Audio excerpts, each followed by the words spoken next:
Popolo italiano, indignati. Hai la forza per risollevarti.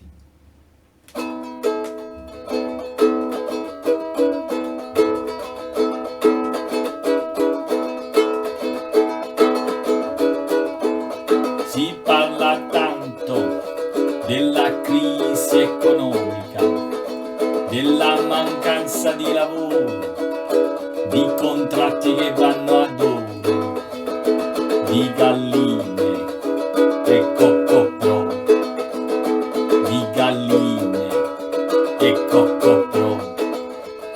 Vedere le persone senza speranze, ammucchiate nei barconi, indifese ed umiliate, nel mare traditore, tra ansia e disperazione.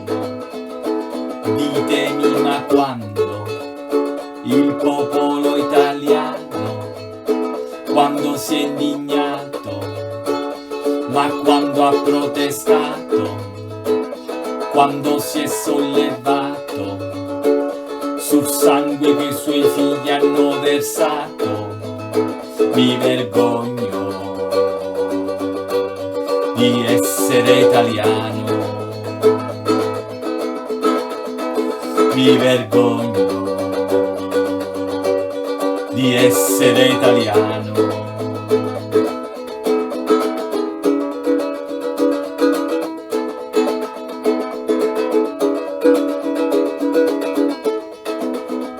Mai uniti e sempre in lotta, ognuno chiuso nel suo orto, corrotti e corruttori di sistema. La politica è ormai una cantilena, una palestra infame di bugiardi e traditori.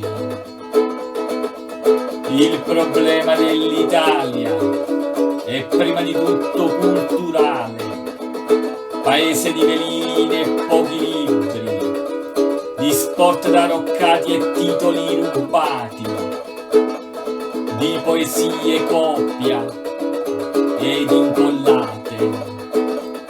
Ditemi, ma quando il popolo italiano, quando si è indignato, ma quando ha protestato, quando si è sollevato sul sangue che i suoi figli hanno versato, mi vergogno di essere italiano.